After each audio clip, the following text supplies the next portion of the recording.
아이성에서의 패배로 백성들이 크게 낙심했지요. 불과 36명밖에 죽지 않았음에도 불구하고 이들은 마치 수만 명이 죽은 것처럼 크게 낙심을 했어요. 그래서 그 낙심하게 된, 그 패배하게 된 전쟁의 원인이 자신들 가운데 있는 불순종, 아간의 범죄 때문임을 알고 그걸 정리했습니다. 다시 그러자 하나님께서 그들 가운데 함께 하셨어요. 그 다음에 주님께서 1번 보시면 공동체 내부의 죄를 회개하고 청산한 후에 하나님께서 다시 이제 말씀하시고 역사하세요.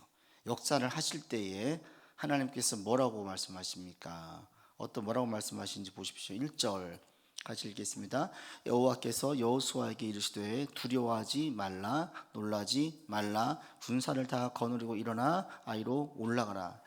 보라, 내가 아이 왕과 그의 백성과 그의 성읍과 그의 땅을 다 내 손에 넘겨 주었다. 여기 1절에서 사실은 다 끝나요. 1절에 보시면 첫 번째로 낙심과 패배 가운데 있는 그들 가운데 제일 첫 번째 뭐라고 말씀하세요? 두려워 말고 놀라지 말라. 마음을 다시 강하게 하는 거예요. 그리스도인들이 영적인 우리가 전쟁을 싸울 때에 제일 중요한 게 마음이에요. 마음. 우리 영혼이 주님께로 향해 있고 구원받아 있는데 계속 넘어지고 무너지고 낙심하는 것은 마음이 무너져 가지고 그래요. 마음이 강하면 다 이겨낼 수 있어요. 마음이 무너지니까 상황에도 그냥 절망해 버리는 거죠. 그런데 마음이 무너지지 않으면 끝까지 싸울 수 있는 거예요. 그래서 우리가 영적인 전쟁을 하기 위해서 우리 마음을 단도리 하셔야 돼요. 마음에 있어서 어떠한 절망이나 낙심도 들어오지 않도록. 그러니까 때로는 말도 가려 들어야 되고 듣는 말도 얼른 빨리 다른 말로 채워야 되고 우리의 생각도 내게 낙심과 부정적인 것들을 심어주는 생각들이 내게 스며들어오지 않도록 자꾸 우리가 깨어 있어야 돼요. 그런 관점에서 말씀을 가까이 하고 말씀을 외우고 하나님 옆에 있고 찬양하고 다 이게 같은 맥락이에요. 그렇게 하면서 우리의 마음을 강하게 하는 거죠. 아니야, 될 거야. 막 세상 사람들 계속 얘기하는 거죠. 그래봐야 뭐가 되겠냐. 그거 미신이다, 거짓말이다. 요즘 교회에서 하도 얼마나 못된 짓을 많이 하냐. 막 아무리 이야기를 해도 아니야, 그건 잘못된 사람들, 잘못된 자들이 잘못된 신앙에 빠져 있는 거지. 성경에서 말씀하시고 많은 믿음의 산 증인들을 보게 되어지면 많은 역사가 있어요. 그리고 나도 거기에서 예외가 아닌 그 속에서 함께 갈 수 있어. 이걸 계속 우리한테 스스로에게 자꾸 다짐하는 거예요. 이게 우리로 하여금 이기게 만들고 견디게 만들어요. 그래서 제일 첫 번째 우리 가운데 두려워 말라, 놀라지 말라. 두렵다는 게 뭐예요? 있는 그 문제가 내게 감당할 수 없다라고 느끼는 거죠. 버거운 거예요. 힘든 거예요. 안 될 것 같은 거예요. 이게 두려움을 자아오는 거예요. 근데 할 수 있어요. 내 능력 안에 있어요. 충분히 가능해요. 두렵지 않아요. 우리 가운데에 주님께서 함께 하시기 때문에 두려워하지 말라라고 말씀하시면서 다시 여호수아와 이스라엘 백성들 회복을 시키세요. 제일 첫 번째가 마음이에요. 마음. 그래서 이 시간 다시 한번 우리의 마음을 새롭게 할 수 있기를 바랍니다. 우리가 기도하고 마음에 소원하는 것들이 더디 이루어지고 자꾸 지체되고 지연되어도 이게 끝나지 않는다. 반드시 된다. 주님 안에서 내가 주의 뜻대로 나아간다면 주께서 사용하실 것이다. 이 마음을 절대로 우리가 놓치지 않기를 바랍니다. 그리고 또 하나 주목할 게 군사를 다 거느리고 가래요. 아이성을 갔다 온 사람들은 2-3천 명이면 될 것 같습니다. 그랬어요. 하나님은 그렇게 말씀하시지 않으셨어요. 군사를 다 거느리고 가래요. 여리고성과는 비교할 수 없을 정도로 규모가 작은 성임에도 불구하고 하나님은 그들을 향해서 전심전력 온 힘을 다하는 거예요. 그래서 우리 가운데도 마찬가지예요. 우리가 방심하고 나태할 때 무너지고 넘어지지요.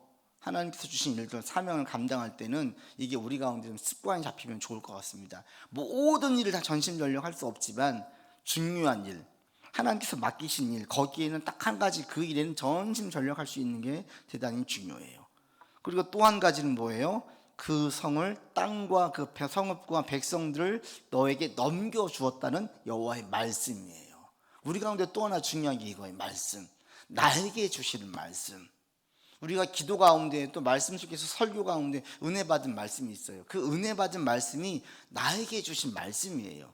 그럼 그것을 버리지 않는 거예요. 꽉 붙드는 거예요. 계속 곱씹는 거예요. 상고하는 거예요. 그러면서 거기서 막 우리 칡을 씹으면 계속 진한 물이 우려 나오듯이 말씀을 계속 곱씹고 곱씹으면 거기서 진한 영적인 그 물이 나와요. 그게 우리를 살리고 우리를 시원케 하고 우리로 계속 바른 방향으로 나갈 수 있게 만들어 줍니다.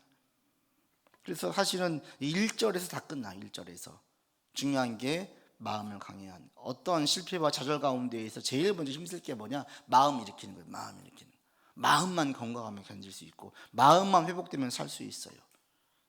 그리고 이들 가운데 아이성 우습게 봤던 그 마음을 또 겸손하게 만들어요. 군사를 다 거느리고 가라.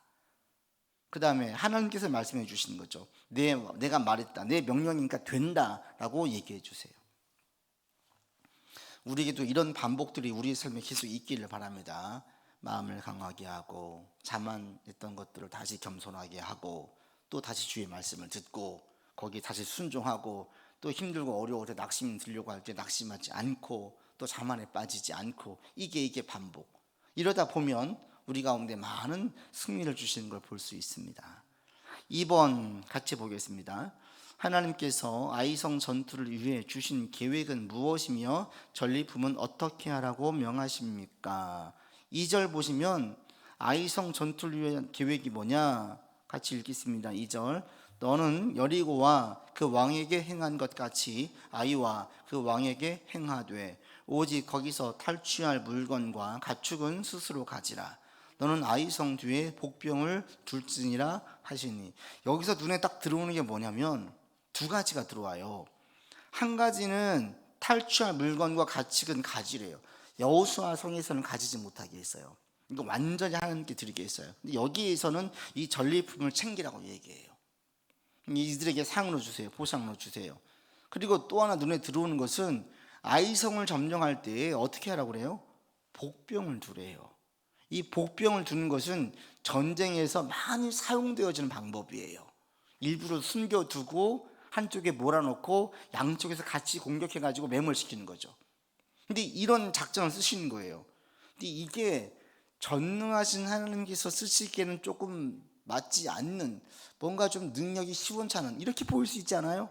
여리고성처럼 돌기만 해, 내가 다 무너뜨릴게, 이렇게 해버리면 얼마나 대단해요. 그런데 그게 아니라 인간적인 전투 방법을 쓰시는 거예요.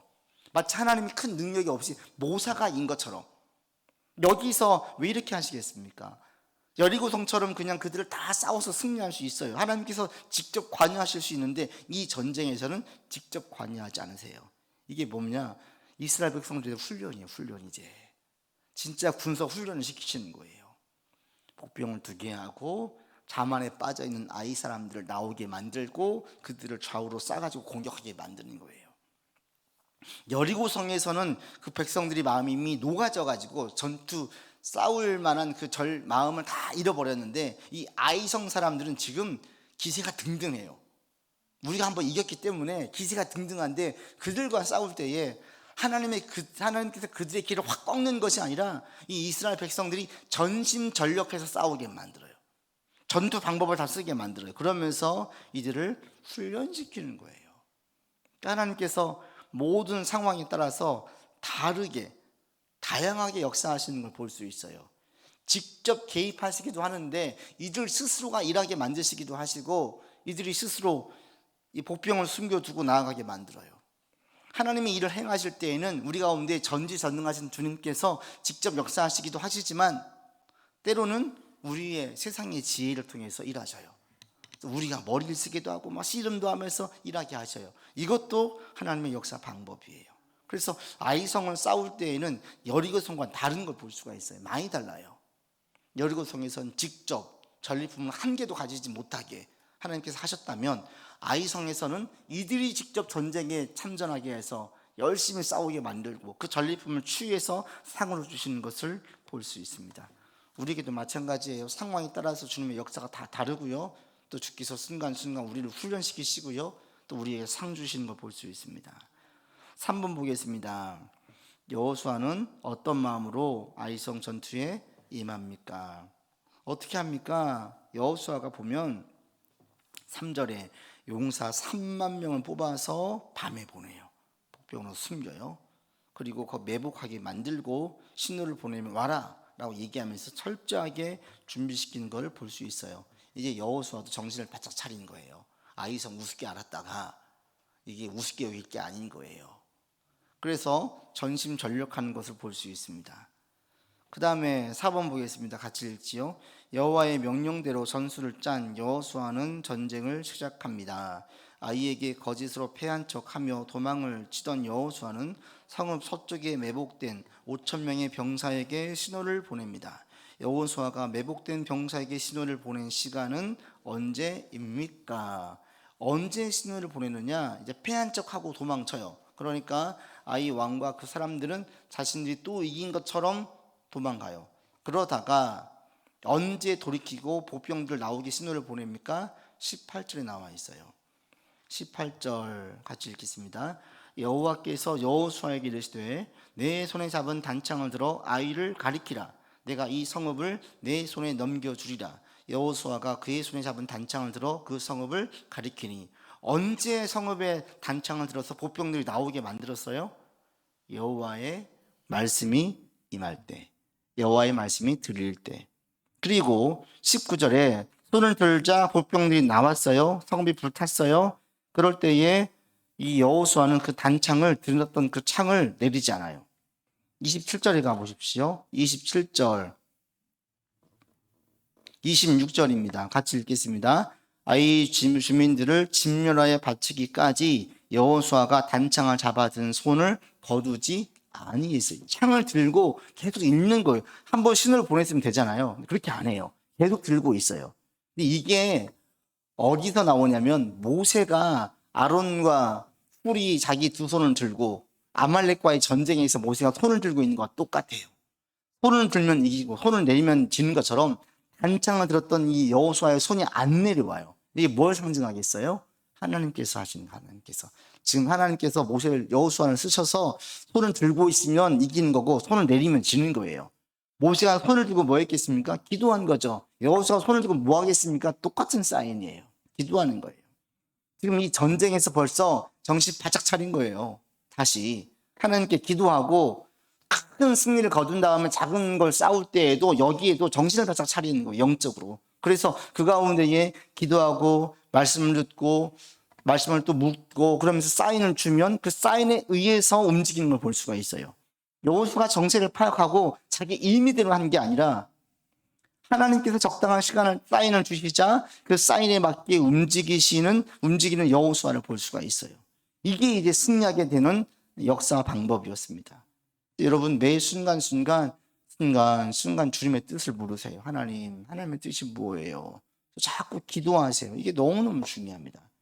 일을 진행할 때 여호수아가 이렇게 진행했어요. 그래서 이 전쟁의 승리 또한 하나님께서 주신 전쟁의 승리임을 알게 됐어요.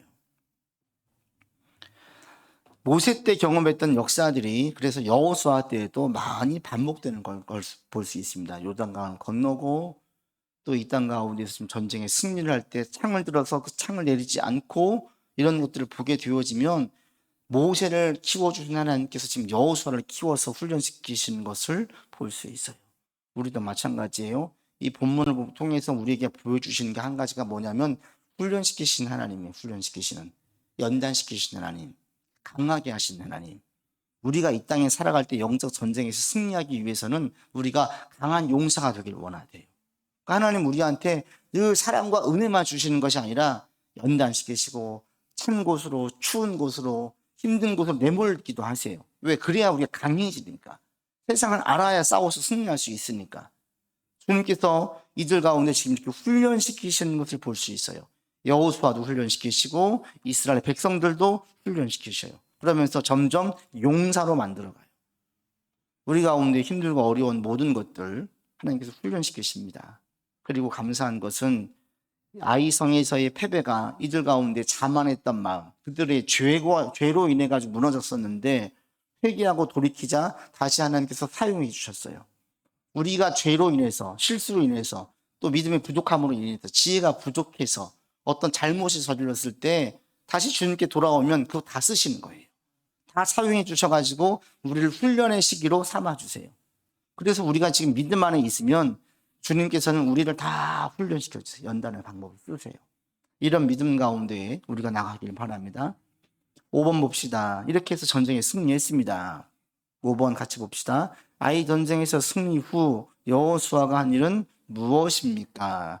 전쟁 승리로 딱 끝나는 것이 아니라 30절 이하에 보시면 그때 이게 30절, 31절 두 절만 같이 읽겠습니다. 시작. 그때 여호수아가 이스라엘의 하나님 여호와를 위하여 에발산에 한 제단을 쌓았으니 이는 여호와의 종 모세가 이스라엘 자손에게 명령한 것과 모세의 율법책에 기록된 대로 쇠 연장으로 다듬지 아니한 새 돌로 만든 제단이라. 우리가 여호와께 번제물과 화목제물을 그 위에 드렸습니다. 에발산의 제단을 쌓아요. 이게 지금 어디에 나와 있냐면 그 34절에 가보시면 여호수아가 율법책에 기록된 모든 것대로 축복과 저주하는 율법의 모든 말씀을 낭독했다. 이게 어디 있냐면 신명기 27장과 28장에 기록되어져 있어요. 신명기 27장에서 이 모세가 이미 이 얘기를 했죠. 여러분 신명기 27장에 가보십시오. 같이 한번 보겠습니다. 신명기 27장.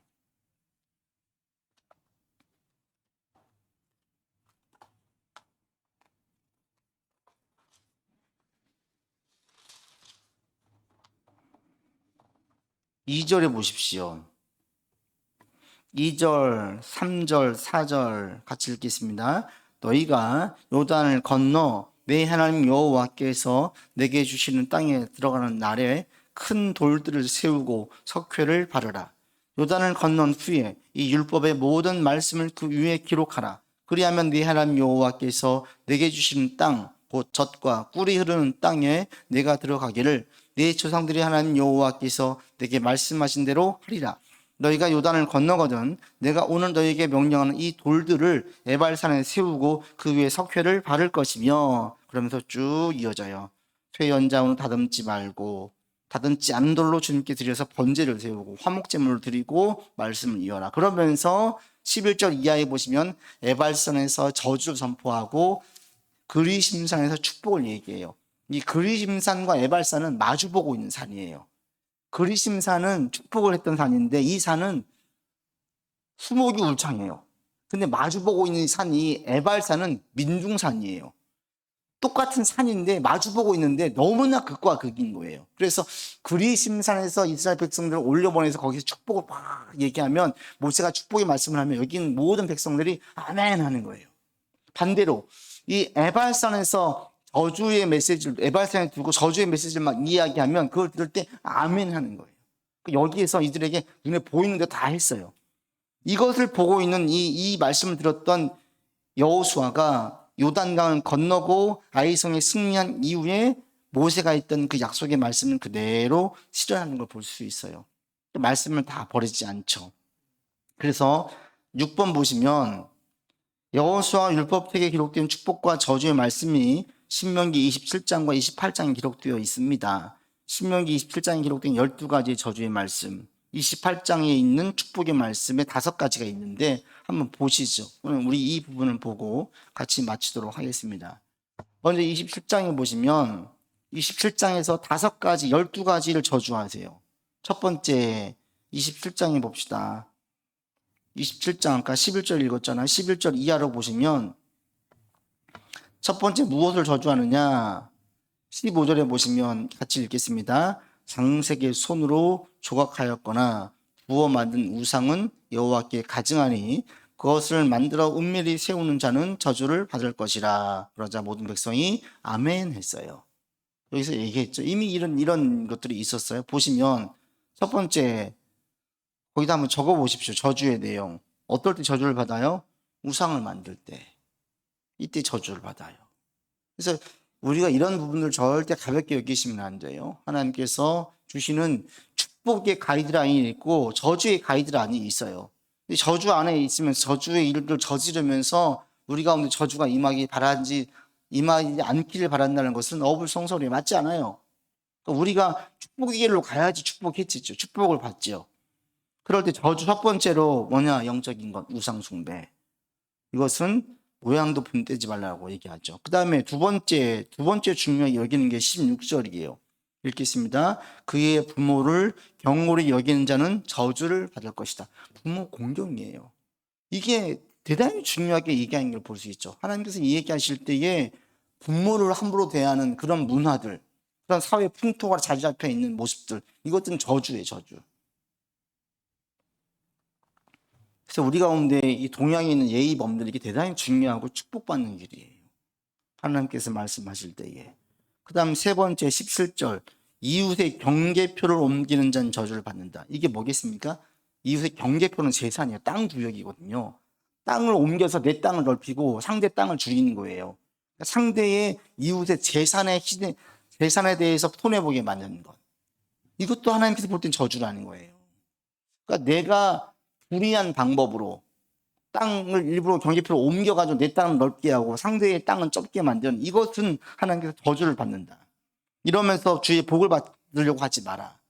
그러니까 우리가 신약에서도 우리가 절대 간구하면 안 되는 게, 회개하면 다 용서해 주시고 복을 받습니까? 그렇게 끝나면 복을 못 받아요. 왜? 여기 있는 것처럼 이러한 삶들을 청산을 해야 이 땅에서 복을 받는 거예요. 내가 여전히 이웃의 경계표를 막 옮기고 있어요. 상대방에게 해를 끼치면서 내 재산을 막 불려요. 그런데 상대방이 받아야 될 것을 받지 못하게 내가 다 갈취해 있어요, 내 힘으로. 그러면서 내가 하나님 복 받게 해주세요, 이건 다 주신 복이에요 라고 이야기한다면 거짓말이죠. 그건 주님 주신 복이 아니에요. 그건 저주예요, 저주. 왜? 성경이 분명하게 기록되어져 있어요. 이웃의 경계표를 옮기는 자, 재산의 불이익을 남에게 있어 재산을 가로채는 자, 자기 힘으로 불의한 방법으로 가로채웠을 때에는 이건 절대 축복이 아닙니다. 그래서 회개하고 축복받기를 원하느냐? 그러면 이웃의 경계표를 원래도 돌려놔야 되는 거예요. 그래야지 복을 받게 됩니다. 그 다음에 네 번째 18절에 보시면 뭐예요? 맹인에게 길을 잃게 하는 자. 이게 뭐겠어요? 희롱하는 거. 희롱하고 조롱하는 거. 사람들 예전에 유색인종, 또 외국인 부모 둔 사람에게 막 온갖 욕을 하고 막 비하했잖아. 이런 것들도 하나님께서 보실 때에는 저주받을 길이지 절대 복을 받지 못해요. 그래서 몸에 불구가 있는 사람, 장애가 있는 사람을 도와주는 것이 아니라 그걸 놀리고 까갈대고 웃고 희롱한다는 것은 같이 웃을 게 아니에요. 그것은 죄예요, 죄. 그 다음에 또 한 가지 19절에 객, 고아, 과부의 송사를 억울하게 하는 자. 이게 뭐겠습니까? 소외계층을 억울하게 만드는 거, 소외계층. 힘이 없는 사람들. 여기서 객이나 이방인이나 고아나 과부는 전부 다 그 당시에 소외계층이 있어요. 가장 힘이 없는 사람들. 그런 사람들이 억울하게 송사를, 그러니까 재판을 진행을 할 때에 이들에게 힘이 없게 만드는 거예요. 지금 우리나라 이런 일이 있습니다. 많습니다. 유전, 무죄, 무전, 유죄는 복을 받을 수 없어요. 그러니까 이것이 청산돼야 되는 거예요. 이것은 성경적으로 볼 때 절대 옳지 않아요. 하나님께서 그런 곳에서 축복해 주지 않아요. 그러니까 그런 부분을 볼 때 우리가 같이 분노하고 회개하고 빨리 돌이켜서 잘 잡히기를 바라야 돼요. 그 다음에 또 있습니다. 20절부터 보시면 그의 아버지의 아내와 동침하는 것, 21절 짐승과 교합하는 것, 22절 그의 아버지의 딸이나 어머니의 딸과 동침하는 것, 23절 장모와 동침하는 것. 이게 전부 다 뭐에 대한 얘기예요? 성에 관련된 거예요. 성적인 타락. 윤리적으로 타락하고 짐승과 교합하고 식구와 동침하는 성적인 타락, 장모와 동침하는 이런 성적인 타락에 대해서도 하나님께서 매우 크게 보세요. 근데 오늘날 이게 너무 심해요. 얼마 전에 한번 크게 좀 소란이 난 적이 있었는데, 초등학교 아이들 홈페이지에 한쪽에 이렇게 다가 성인 사이트가 같이 들어가 있었던 거예요. 몰랐던 거야. 한 일주일간 방치돼 있었대요. 그러니까 거기서 아이들이 그걸 클릭을 하면 성인 사이트로 바로 접속이 되는 거예요. 요즘에는 이 휴대폰, 컴퓨터 이게 우리 아이들로 하여금 성적인 개념이 세워지기 전에 너무나 큰 타락으로 가게 만들 수 있는 환경이 너무나 많이 조성되어져 있어요. 그래서 조금만 얼마든지 자신이 원하면 음란물들을 얼마든지 볼 수가 있는 거예요. 근데 이게 왜곡된 성을 가지게 만드는 거죠. 근데 그것이 성경에 보니까 저주받는 거예요. 저주받는 거. 이건 절대 축복받을 수가 없다는 거죠. 그러니까 이렇게 성적으로 타락해서 이게 너무 난잡해져 있는 이 서구 문명들, 소위 선진국이라고 이야기하지만 성적인 타락으로 가는 것은 주님의 축복을 받을 수가 없습니다. 그걸 얘기해요. 그 다음에 24절에 보시면 또 뭘 얘기합니까? 이웃을 암살하는 자, 이웃을 생명을 귀히 여기지 않고 죽이는 사람. 25절 무죄한 자를 죽이려고 뇌물을 받는 거. 뇌물을 받고 죄가 없는 사람에게 죄가 있다고 얘기하는 거, 위증하는 거예요. 저주를 받는다. 그리고 26절에 이 말씀을 실행하지 않는 자도 저주를 받는다. 저주를 우리 12가지를 이야기해요. 이것들을 하나하나 우리가 좀 곱씹어 볼 필요가 있고, 이게 우리의 삶에도 적용을 해야 되지만 동시에 이 나라 임죽도 함께 보셔야 돼요. 나라가 저주받았는데 개인이 축복받기가 쉽겠습니까? 어려워요. 나라가 죄 축복을 받아야 거기 공동체 안에 있는 사람들이 함께 복을 받는 거예요. 그 다음에 축복의 내용 5가지 이거 보고 마치겠습니다. 28장에 보시면 1절 같이 읽겠습니다. 내가 내 하나님 여호와의 말씀을 삼가 듣고 내가 오늘 내게 명령하는 그의 모든 명령을 지켜 행하면 내 하나님 여호와께서 너를 세계 모든 민족 위에서 뛰어나게 하실 것이다. 어떤 사람이 복을 받습니까? 매우 간단 명료해요. 여호와의 말씀을 듣고 삼가 듣고 조심히 해서 매우 주의 깊게 듣고 그것을 행하면 복을 받는다. 어떤 복이 있냐 쭉 얘기해줘요. 첫 번째로 1절에 세계 모든 민족 위에서 뛰어나게 하실 것이다. 머리가 될지언정 꼬리가 되지 않게 하시고, 이런 말씀처럼 모든 민족 위에서 뛰어나게 하실 것이다. 이거 이렇게 적어두세요. 그래서 여러분은 것으로 삼으세요. 이걸 다 기도의 제목으로 하나님 주의 말씀을 삼가 듣고 주의 깊게 듣고 말씀을 따르겠습니다. 그럴 때 우리 가운데 우리를 사용해 주시고 뛰어나게 해 주십시오. 뛰어나게 만드는 것 자체가, 뛰어나게 바라는 것은 이건 나쁜 거 아니에요. 우월한 것, 그 분야에서 전문가가 되고 치고가 되려고 애를 쓰는 것, 이건 내게 있는 것들 재능을 계속 발굴하고 힘을 쓰는 거기 때문에 옳은 거고 좋은 거예요. 또 하나님께서 그렇게 말씀하셨어요. 모든 민족 위에서 좋은 샘플, 뛰어난 자가 되게 하겠다. 또 어떤 복이 있습니까? 2절도 똑같죠. 여호와의 말씀을 청종 주의 깊게 듣고 따르면, 이 말이에요. 그러면 3절에 성읍에서도 복을 받고 들에서도 복을 받아요. 성읍은 뭐예요? 쉬는 곳이에요. 들은 일하는 곳이에요. 쉴 때에도 복을 받고 일할 때에도 복을 받는다. 그 다음에 4절 또 어떤 복이 있습니까? 몸의 자녀, 토지의 소산, 짐승의 새끼, 소와 양의 새끼도 복을 받는데요. 그 뭐예요?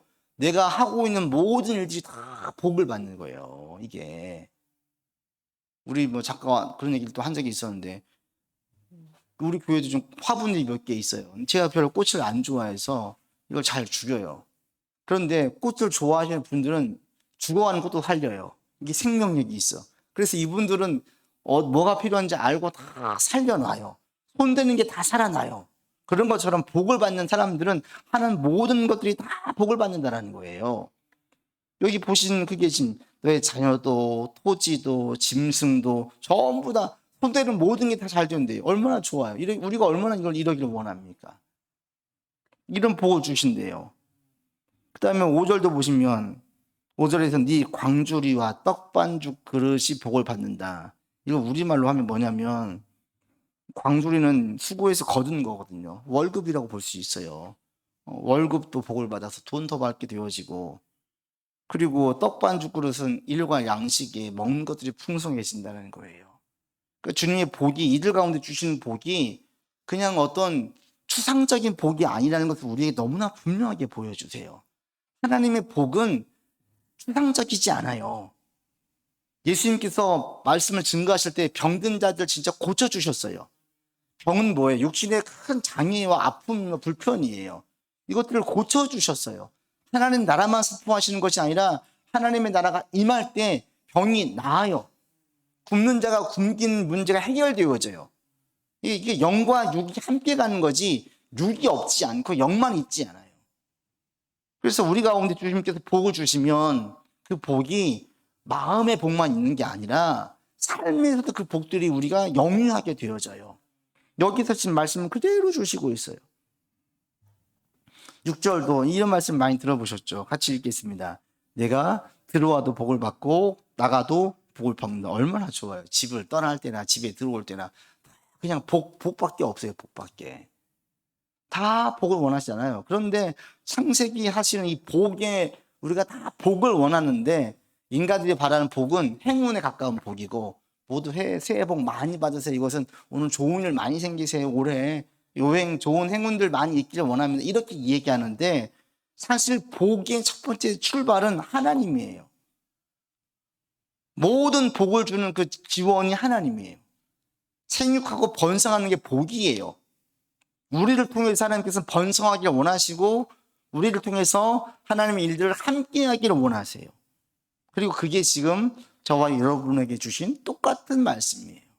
우리가 예수를 믿고 천국 가는 그날까지 우리 마음에서만 위안과 힘을 얻는 것이 아니라 삶에서 실질적인 복을 얻어요. 병든 자가 있느냐 창세기 말씀 머리에 기름을 받고 기도를 받아라. 병이 낫는다라는 거예요. 병이 낫기를 위해서 기도하라는 거예요. 그냥 뭐 영적으로만 얘기하지 않았어요.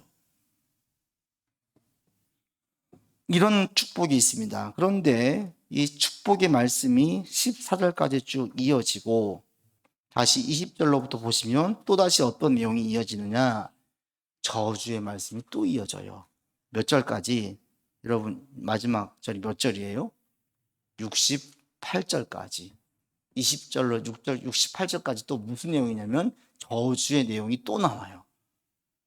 27장에서 저주의 말씀을 하고 28장에서는 축복의 말씀만 하고 끝날 줄 알았더니 축복의 말씀의 분량이 저주의 말씀 분량보다 훨씬 적어요. 왜 그럴게요? 왜 그럴까요? 왜 저주의 말씀들 더 많이 하실까요? 이 백성들이 죄 짓는 것은 빠르기 때문에 그래요. 그러니까 자꾸 주의 주는 거, 주의 주는 거. 이런 죄들이 있으니까 여기는 가지 마, 이건 하지 마 얘기하는 거예요. 우리 부모들이 어른들이 계속 자녀에게 이야기하듯이 왜? 꼭 그냥 다칠 짓을 하니까. 이들이 지금 그러는 거예요. 이 백성들이 얘기하지 않으면 또 정신 못 차리고 죄된 길로 갈 거니까. 근데 이미 그 뒤에 가버리면 어떻게 했습니까? 여호수아 이후에 사사기 시대만 가도 그냥 벌써 그렇게 살고 있어요. 한 세대만 지나고 나도 이 광야를 겪었던 그 세대가 죽고 나자 가나안에서 풍요를 맛보았던 이 사람들은 또다시 그들과 함께 섞여서 죄를 짓고 있어요.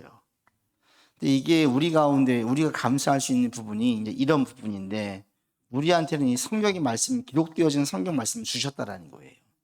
이게 우리에게 감사해요. 왜? 계속 깨어있게, 계속 주의하게, 계속 조심하게 만들어요. 우리 가운데 이런 축복이 가득하기를 바랍니다.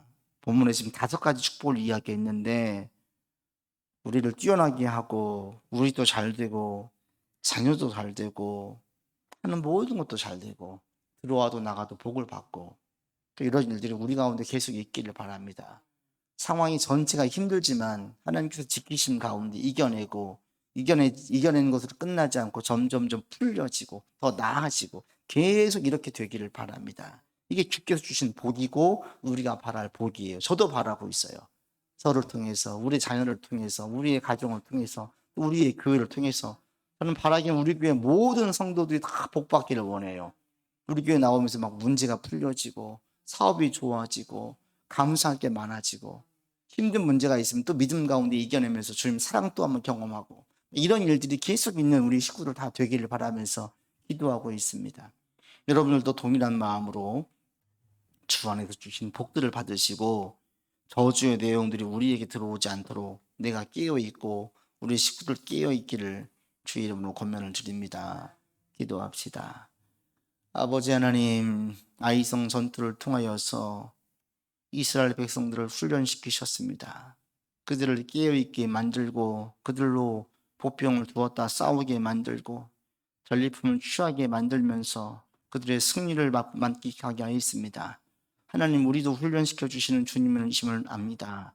지금의 상황을 사용하시고 어렵고 힘든 지금의 모든 상황들 또한 우리의 훈련의 도구로 사용하시는 주님이심을 믿습니다. 주님을 의지하면서 믿으면서 나아가오니 하나님, 우리의 삶에서 승리를 맛보는 삶이 되게 인도하여 주시옵시고 해를 거듭할수록 우리가 연단받고 훈련받아서 강한 십자가 용사로 설 수 있도록 인도하여 주시옵소서. 하나님, 승리를 맛보한 여호수아는 이스라엘 백성들과 함께 다시 한번 주의 말씀을 되새기면서 축복의 길로만 가기를 다짐하였습니다. 우리 또한 축복의 길로만 가기를 원합니다.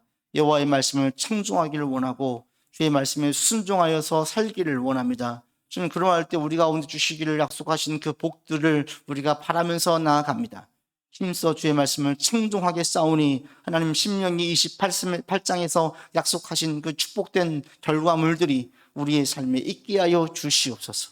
우리가, 우리의 가정이, 또 우리가 하고 있는 모든 일들이, 또 이 나라, 이 민족이 주 앞에 복을 받는 민족 되게 도와주시고 복을 받는 모든 그리스도인들 될 수 있도록 하나님 인도하여 주옵소서.